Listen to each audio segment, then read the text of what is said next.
Mukunda jewellers మొట్టమొదటి factory outlet లో long హారాల పండుగ. ఈ ఆఫర్ నవంబర్ 8 నుండి 16 వరకు.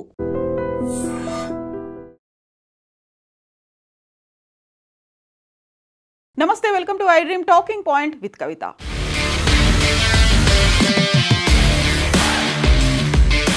ఇప్పటిదాకా భారతదేశంలోనూ అందులోనూ పర్టికులర్గా కశ్మీర్లో జరిగినటువంటి టెర్రర్కి అక్కడున్నటువంటి పెద్దగా చదువు లేని యూత్తో పాటుగా పేద కుటుంబం నుంచి వచ్చిన వాళ్ళనే రిక్రూట్ చేసుకుంటున్నాము, వాళ్ళనే స్లీపర్ సెల్స్గా ఉపయోగించుకుంటున్నారు అనేది ఇంతకాలం చూసాం. బట్ ఫరీదాబాద్లో అరెస్ట్ చేసినటువంటి డాక్టర్లతో పాటుగా వాళ్ళ దగ్గర నుంచి స్వాధీనం చేసుకున్నటువంటి 2900 కేజీల మందుగుండు సామాగ్రి, మారణాయుధాల కోసం, బాంబుల కోసం వాడేటువంటి సామాగ్రితో పాటుగా నిన్న ఢిల్లీలో జరిగినటువంటి బాంబ్ బ్లాస్ట్, దీని మొత్తం నేపథ్యంలో సరికొత్త తరహా టెర్రరిజం అనేది బయటకు వచ్చింది. అదే వైట్ కాలర్ టెర్రరిజం అనేది బయటకు వచ్చింది. వైట్ కాలర్ టెర్రర్ ఎకోసిస్టాన్ని డెవలప్ చేస్తున్నారు. అందులోనూ ప్రధానంగా ఇప్పుడు మనకి స్క్రీన్ మీద కనిపిస్తున్నటువంటి వీరందరూ కూడా వైట్ కాలర్ టెర్రర్ ఎకోసిస్టంలో పనిచేస్తున్న వాళ్ళు. వీళ్ళంతా డాక్టర్స్, అందులోనూ జైషే మహమ్మద్తో పాటుగా అన్సర్ గజ్వత్ ఉల్ హింద్ అనేటువంటి ఇంకొక సంస్థకి పనిచేస్తున్నారు. ఎన్జిఓస్ పేరుతో, తర్వాత చారిటీల పేరుతో అక్కడి నుంచి డబ్బులు తీసుకొని ఇక్కడ మళ్ళీ ఉగ్రవాద కార్యకలాపాలకు పాల్పడుతున్నటువంటి ఈ నలుగురిని పోలీసులు అరెస్ట్ చేశారు. ఇంకొక డాక్టర్ నిన్న జరిగినటువంటి బాంబ్ బ్లాస్ట్లో సూసైడ్ బాంబర్గా తనని తాను పేల్చేసుకొని చనిపోయినట్టుగా ఐడెంటిఫై చేశారు. అందులోనూ ఈసారి ఉపయోగించింది కేవలం బాంబులు, పెద్ద మొత్తంలో ఆర్డిఎక్సో లేకుంటే పేలుడు పదార్థాలు ఉన్నది కాకుండా సరికొత్త తరహాలో టెర్రర్ అటాక్ చేయడానికి కూడా పూనుకున్నారు అనేటువంటి సమాచారం ఉంది. యాక్చువల్గా ఈ నలుగురు డాక్టర్లు, అందులోనూ నిన్న మరణించినటువంటి డాక్టర్, వీరందరి నేపథ్యం కనుక చూస్తే ప్రతి ఒక్కరికి జైషే మహమ్మద్ ఉగ్రవాద సంస్థతో అటాచ్మెంట్ అనేది ఉంది, అసోసియేషన్ ఉంది. వాళ్ళ దగ్గర నుంచి ఫండ్స్ తీసుకొని టెర్రర్ అటాక్కి పాల్పడ్డట్టుగా మనకు ఇప్పుడు అందుతున్నటువంటి సమాచారం. డాక్టర్ ముజమ్మిల్ షకీల్ యాక్చువల్గా ఫ్యాకల్టీ మెంబర్, డాక్టర్, పుల్వామా నుంచి అంటే కశ్మీర్ నుంచి అతను working at Al Falah university in Faridabad, హర్యానాలో ఆయన వర్క్ చేస్తున్నాడు. అల్ ఫలాహ్ అనే యూనివర్సిటీలో ఆయన్ని నవంబర్ 9న అరెస్ట్ చేశారు. A massive haul of around 2900 కేజీల బాంబ్ మేకింగ్ మెటీరియల్ని, including ammonium nitrate and assault రైఫిల్ని పట్టుకున్నారు. పిస్టల్స్ ఉన్నాయి, టైమర్స్ కూడా ఉన్నాయి.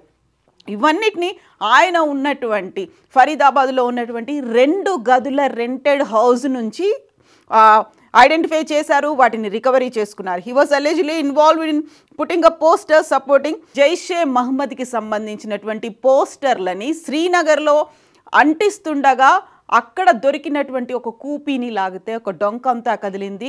అల్ ఫలాహ్ యూనివర్సిటీలో ఈయన డాక్టర్గా పనిచేస్తున్నారు. ఆయన్ని అరెస్ట్ చేశారు. 2900 కేజీల మందుగుండు సామాగ్రిని, బాంబు బ్లాస్ట్లకు ఉపయోగపడేటువంటి ఐటమ్స్ని ఐడెంటిఫై చేశారు. Doctor Adil Ahmad Rather, a resident doctor from Anantnag, Kashmir. ఈయనకు కూడా కశ్మీర్ నుంచే బేస్ అనేది ఉంది, అక్కడి నుంచే మూలాలు ఉన్నాయి.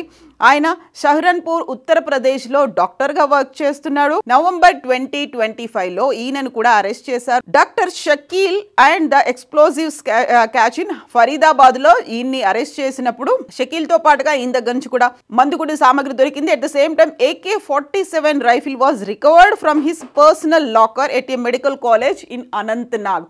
వర్క్ చేస్తోందేమో ఉత్తరప్రదేశ్లోని షహరన్పూర్లో, కాకపోతే ఆయన దగ్గర AK-47 రైఫిల్ కూడా ఉంది.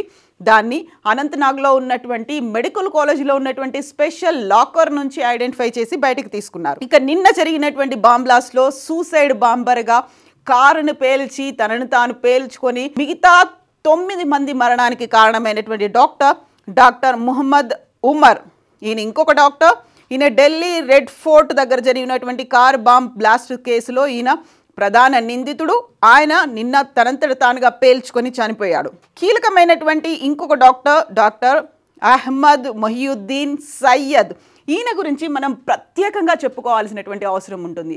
ఆముదం గింజల నుంచి తయారు చేసినటువంటి రెజిన్ అనేటువంటి ఒక కెమికల్ని, దానికి రంగు, రుచి, వాసన ఏది ఉండదు, జస్ట్ లైక్ వాటర్ లాగా ఉంటుంది. దాన్ని వాటర్లో కలపొచ్చు, లేకపోతే ప్రసాదాల్లో కలపొచ్చు, తీర్థంలో కలపొచ్చు. చాలా స్లో పాయిజన్ లాగా ఉంటుంది. మనకి ఏ వాసన తెలియదు, రంగు రుచి ఏది ఉండదు. కాబట్టి దాన్ని మనం తీసుకున్న తర్వాత మెల్లిమెల్లిగా అది స్లో పాయిజన్ లాగా తయారవుతుంది. అలాంటి కెమికల్ని ఈ డాక్టర్ తనకున్నటువంటి మైండ్ సెట్తో, తనకున్నటువంటి మేధో సంపత్తితో తయారు చేశారు. ఆయన్ని అరెస్ట్ చేశారు. ఆయన్ని హైదరాబాద్లో అరెస్ట్ చేసినటువంటి సంఘటన ఇది. యాక్చువల్గా గుజరాత్ ఏటీఎస్కి సంబంధించి ఈ ఇన్ఫర్మేషన్ అనేది అందింది. టెర్రర్ అటాక్స్కి సంబంధించి డ్రోన్ల ద్వారా, అంటే పాకిస్తాన్ నుంచి డ్రోన్ల ద్వారా తన కావలసినటువంటి సామాగ్రిని అంతా తెప్పించుకున్నాడు. ఎట్ ద సేమ్ టైం మందుగుండు సామాగ్రిని స్మగులు చేసి తెప్పించుకున్నాడు. కావలసినటువంటి ఆయుధాలని తెప్పించుకున్నాడు. దీంతో పాటుగా ఒక కాంటాక్ట్స్ అనేవి ఐఎస్ఐఎస్కి సంబంధించినటువంటి ఖోర్సాన్, పాకిస్తాన్లో ఉన్నటువంటి ఐఎస్ఐఎస్ ఖోర్సాన్ ప్రావిన్స్కి సంబంధించి కాంటాక్ట్స్ అనేవి ఉన్నాయి. ఇక అతి కీలకంగా మనం మాట్లాడుకోబోతోంది ఈ మహిళా డాక్టర్కి సంబంధించి. ఇప్పటిదాకా జైషే మహమ్మద్కి సంబంధించి మనం వార్తల్ని చూస్తూ వచ్చాము. కేవలం మగవారికి సంబంధించి ఇప్పటిదాకా మనం చూసినటువంటి మాట్లాడుకున్నటువంటి 4 డాక్టర్లు జైషే మహమ్మద్తో అసోసియేట్ అయి ఉన్నారు.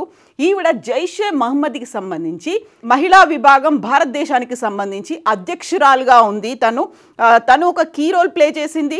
తనని ఈరోజు అదుపులోకి తీసుకున్నారు. A women doctor from Lucknow, also associated with Al Falah university. ఈవిడ కూడా అల్ ఫలాహ్ యూనివర్సిటీ నుంచే, తను కూడా అక్కడే డాక్టర్గా వర్క్ చేస్తున్నారు. Arrested for alleged role in the module.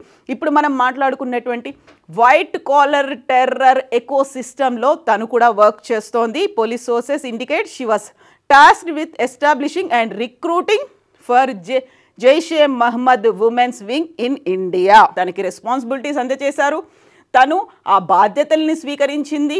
Jaish-e Mohammed women వింగ్కి సంబంధించి రిక్రూట్మెంట్లు చేసుకుంటోంది. అట్ ద సేమ్ టైం దాన్ని విస్తరించేలా కార్యకలాపాలు కూడా చేస్తోంది. అవన్నీ కూడా డాక్టర్ ముసుగులో ఆ డాక్టర్ని ఈరోజు అరెస్ట్ చేశారు. ఇక షహీనా షాహిద్ లక్నోలోని లాల్బాగ్కి చెందిన వాళ్ళు. తను ఫరీదాబాద్లో జైషే ఉగ్రకుట్నను భగ్నం చేసిన తర్వాత ఫరీదాబాద్లోనే 9,200 కేజీల మారణాయుధాలను, మందుగుండు సామాగ్రిని, ఇలా ఎక్స్ప్లోజివ్స్కి ఉపయోగించేటువంటి వస్తువులని అరెస్ట్ చేసిన తర్వాత తన పేరు బయటకు వచ్చింది. వాళ్ళు ఇచ్చినటువంటి లింకులని బేస్ చేసుకుంటే షాహీన్ పేరు కూడా బయటకు వచ్చింది. ఉగ్రవాద దాడులకు, ఉగ్రవాద ఆపరేషన్లని సులభతరం చేయడానికి ఈవిడ కీలకంగా వ్యవహరించినట్టు తెలుస్తోంది. షాహీనాకు చెందిన ఆమె కారులోనే AK-47 రైఫిల్ని స్వాధీనం చేసుకున్నారు. అల్ ఫలాహ్ యూనివర్సిటీలో పనిచేస్తున్న షహీనాకు కశ్మీర్ డాక్టర్ ముజామిల్ గవాయ్ అలియాస్ ముసైబ్తో సన్నిహిత సంబంధాలున్నాయి. ఆ నేపథ్యంలోనే జైషే మహమ్మద్కి సంబంధించి ఉమెన్ వింగ్కు తను అధ్యక్షురాలుగా వర్క్ చేస్తుంది. రిక్రూట్మెంట్లు కూడా చేస్తోంది. సో ఫరీదాబాద్లో ఇంతకుముందు మనం చెప్పుకున్నట్టుగా తను అద్దెకు తీసుకున్నటువంటి 2 గదుల రెంటెడ్ హౌస్ నుంచే 2,900 కేజీల పేలుడు పదార్థాలని స్వాధీనం చేసుకున్నారు. తను జైషే మహమ్మద్కి సంబంధించి మహిళా విభాగానికి అధ్యక్షురాలుగా వర్క్ చేస్తున్నప్పుడు మనం కొంచెం ఆపరేషన్ సింధూర్ సమయానికి కూడా వెళ్లాల్సిన పని ఉంటుంది. ఆపరేషన్ సింధూర్లో జైషే ఉగ్రవాద సంస్థకి తీవ్రమైనటువంటి ఎదురు దెబ్బ తగిలింది. అక్కడ ఉన్నటువంటి 9 ఎయిర్ బేస్లతో పాటుగా ఉగ్రవాద స్థావరాల మీద కూడా అటాక్ చేసినప్పుడు దాని నుంచి కోలుకోవడానికి విస్తరణలో భాగంగా అక్టోబర్లో మహిళా విభాగానికి సంబంధించినటువంటి ఒక చర్చ వచ్చింది. మహిళా విభాగానికి సంబంధించి దాన్ని డెవలప్ చేయాల్సి, దాన్ని విస్తరించాలి అనేటువంటి భావన ఈ అక్టోబర్లో వచ్చింది. అందులో ఆ ప్రయత్నాల్లో భాగంగానే జమాత్ ఉల్ మోమినాత్ పేరుతో తొలిసారిగా ఒక మహిళా విభాగాన్ని ఏర్పాటు చేశారు. అది ఈ అక్టోబర్లో ఏర్పాటు చేశారు. సో జమాత్ ఉల్ మోమినాత్లో ఈవిడ సభ్యురాలు మాత్రమే కాదు, భారతదేశానికి సంబంధించి అధ్యక్షురాలుగా కూడా ఉన్నారు. సో నిఘా విభాగానికి చెందినటువంటి అధికారులు చెప్తున్నటువంటి వివరాలని పట్టి చూస్తే ఈ కొత్త విభాగానికి నియామక ప్రక్రియ అనేది అక్టోబర్లో పాకిస్తాన్లో ఉన్నటువంటి బహవల్పూర్లో మొదలైంది. మర్కజ్ ఉస్మాన్ ఓ అలీ అనేటువంటి ఓ కేంద్రంలో ఇది ఏర్పాటైంది. దీనికి నేతృత్వం వహించేది మసూద్ అజర్ అంటే జైషే మహమ్మద్ని స్థాపించినటువంటి దాని అధినేత. ఆయన సోదరి సాదియా అజర్ ఇప్పుడు మనం చెప్పుకున్నటువంటి జమాత్ ఉల్ మోమినాత్ మహిళా విభాగానికి ఆవిడ ఓవరాల్గా జైషే మహమ్మద్ మహిళా విభాగానికి అధ్యక్షురాలుగా ఉన్నారు. మసూద్ అజర్ సోదరి సాదియా అజర్. ఈ సంస్థ యాక్చువల్గా బావల్పూర్, కరాచీ, ముజఫరాబాద్, కోట్లీ, హరిపూర్, మాన్సెహ్రాల్లో ఉన్న తమ విద్యా సంస్థలు, ఎక్కడైతే జైషే మహమ్మద్కి సంబంధించి విద్యా సంస్థలు ఉన్నాయో వాటిలో అభ్యసిస్తున్న వారిని ఆర్థికంగా ఆదుకోవడంతో పాటుగా బలహీనంగా ఎవరైతే మహిళలు ఉన్నారో వాళ్ళకి సహాయ సహకారాలు అందించడం, దాంతో పాటుగా జైషే మహమ్మద్ సంబంధించి ఎవరైతే టెర్రరిస్ట్ కమాండర్లు ఉన్నారో ఆ కమాండర్ల వైఫ్లను కూడా అందులో చేర్చుకుంటూ ఉన్నారు, ఆ ఉమెన్ విభాగాన్ని స్ట్రెంథెన్ చేయడానికి. అందులో ప్రధానంగా షాహీన్ గురించి ఇప్పుడు మనం మాట్లాడుకోవాలి.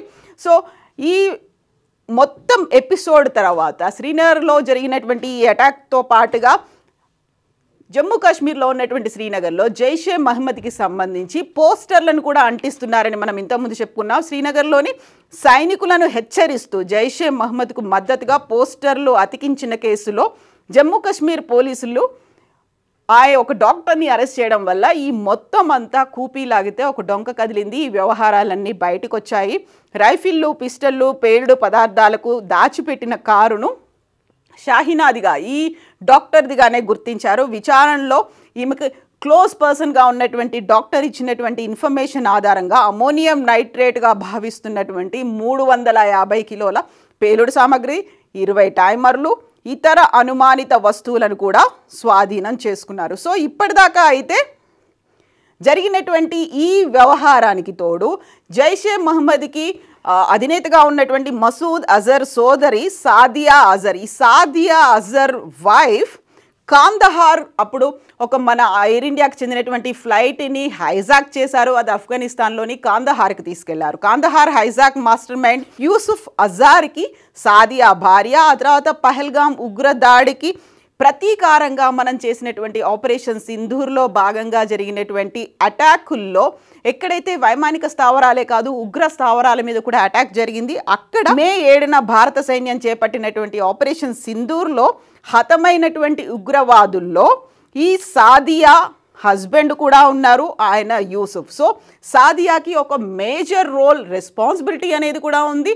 ఆ దిశగానే తను ఉమెన్ వింగ్ని డెవలప్ చేసింది. అందులో భాగంగా షాహీన్ కూడా ఇన్వాల్వ్ అయింది. సో ఇప్పటికైతే మొత్తం ఈ వ్యవహారం అయితే బయటకు వచ్చింది. బట్ అదే సమయంలో కరెక్ట్గా నవంబర్ 9న 2900 కేజీల మందుగుండి సామాగ్రిని పట్టుకున్న తర్వాత పోలీసులు అరెస్టులు చేసిన తర్వాత అప్పటికే 3 పోలీసులు డాక్టర్లని అరెస్ట్ చేశారు. అందులో భాగంగా వాళ్ళు ఇచ్చినటువంటి ఇన్ఫర్మేషన్ ఆధారంగానే భయంతో ఉన్నటువంటి మిగతా డాక్టరు, అందులో తను ఒకరే ఉన్నారా లేకపోతే మిగతా ఇంకో 2తో కలిసి ఆయన బయలుదేరాడా తేల్చే పనిలో పోలీసులు అయితే ఉన్నారు. ఆ 3తో వెళ్తున్నటువంటి కార్ నిన్న సూసైడ్ బాంబింగ్ కోసం ఉపయోగపడినటువంటి కార్. అందులో కూడా వీరు తీసుకెళ్తున్నటువంటి అమ్మోనియం నైట్రేట్ కావచ్చు లేకపోతే ఇతర మందుగుండు సామాగ్రి, బాంబులు అనేవి ఉన్నాయి అనే సమాచారం అయితే అందింది. సో తనని తాను పేల్చుకొని ఆ డాక్టర్ చనిపోయారు. మొత్తంగా 5 డాక్టర్లో ఒకరు చనిపోతే 4 ఇప్పుడు పోలీసుల అధీనంలో ఉన్నారు. ఏం జరగబోతుంది? ఇది వైట్ కాలర్ టెర్రర్ ఎకోసిస్టమ్ కేవలం డాక్టర్లకి మాత్రమే పరిమితమైందా? ఇంతకు మించి విస్తరించి ఉందా? ఎక్కడెక్కడ పాతుకుపోయింది? దీన్ని తేల్చే పనిలోనే ఇప్పుడు ఇంటెలిజెన్స్ విభాగం అయితే పనిచేస్తోంది. యాక్చువల్గా ఈ ఇన్సిడెంట్ జరగడంలో కీలకంగానైతే క్లూస్ టీమ్ కావచ్చు లేకపోతే ఇంటెలిజెన్స్ అయితే చాలా కీలకంగా క్రూషియల్ రోల్ ప్లే చేసినప్పటికీ నిన్న జరిగినటువంటి అటాక్ అనేది ముందు నుంచి చెప్తున్నట్టుగా పాకిస్తాన్ నుంచి వస్తున్నటువంటి ఆయుధాలు కావచ్చు, అక్రమంగా లభిస్తున్నటువంటి మారణాయుధాలు కావచ్చు, లేకుంటే డ్రోన్స్ ద్వారా అందుతున్నటువంటి డ్రగ్స్ కావచ్చు, అక్రమ ఆయుధాలు కావచ్చు, వీటితో పాటుగా స్లీపర్ సెల్స్ని యాక్టివేట్ చేయడం, మేము విస్తరిస్తున్నాము లేకపోతే మేము ప్రతాపం చూపిస్తున్నాము అనేటువంటి ఒక మాటని జైషే మహమ్మద్ చెప్పదలుచుకుంది అనేది నిఘా వర్గాలు అయితే భావిస్తున్నాయి. నిన్న మండే అందులోనూ రెడ్ ఫోర్ట్ సమీపంలో బాంబ్ బ్లాస్ట్ జరిగింది. యాక్చువల్గా రెడ్ ఫోర్ట్ని సండే క్లోజ్ చేస్తారు, విజిటర్ల కోసం అనుమతించరు. ఒకవేళ మండే క్లోజ్ చేస్తారు, విజిటర్ల కోసం అనుమతించరు. ఒకవేళ మండే కాకుండా ఇంకే రోజైనా ఆ బాంబ్ బ్లాస్ట్ అక్కడ జరిగి ఉంటే 9 మందికి మించి మరణించేవారు, తీవ్ర స్థాయిలో నష్టం అయితే జరిగేది. బట్ అది ఒక హెచ్చరికగా భావించాలని చూసారా లేకుంటే తమ ఉనికిని చాటుకోవాలి అనేటువంటి భావించారా? అందులో వీరికి అప్పజెప్పినటువంటి బాధ్యతల్ని ఎంత మేరకు నెరవేరుస్తారు అనే దాంట్లో నిన్న ఒక ట్రయల్ బేసిస్లో జరిగిందా? వీటన్నిటిని కూపీలాగే పనిలో అయితే కేంద్ర క్లూస్ టీమ్ కావచ్చు, ఇంటెలిజెన్స్ వర్గాలు ఇవన్నీ అయితే ఉన్నాయి. యాక్చువల్గా వీటి వెనకాల మన దగ్గరే ఉన్నటువంటి సిస్టమ్ ఫెయిల్ అయిందా లేకపోతే మన దగ్గర కూడా స్లీపర్ సెల్స్ ఉన్నారా ఐడెంటిఫై చేయాల్సినటువంటి అవసరం అయితే ఉంది. ఓవరాల్గా ఈ బాంబ్ బ్లాస్ట్తో పాటుగా దొరికినటువంటి అనుమానితులు కావచ్చు, నిందితులు ఎవరైతే ఉన్నారో వీరందరి వెనకాల పాకిస్తాన్ ఉందా? నిజంగా ప్రస్తుతం ఉన్నటువంటి సమాజం దేనికి ప్రయారిటీ ఇస్తుంది? ఆర్థిక సంబంధాల చుట్టూ మాత్రమే తిరుగుతుంది. మళ్ళీ ఎన్నికలంగానే చాలా విరక్తి కలుగుతుంది. మంచి అనిపిస్తుంది కదా, లేడీస్ కూడా ఛాలెంజింగ్ జాబ్స్ చేసినప్పుడు చాలా బాగుంటది. ట్రాఫిక్ అసిస్టెంట్స్ గా నియమించిన ట్రాన్స్జెండర్స్ అందరితో సాల్యూట్ చేయించుకుంటున్నారు. ఫుడ్ డెలివరీ ఇవ్వటానికి వెళ్ళినటువంటి డెలివరీ బాయ్ అనిల్ పై కళ్ళ ముందు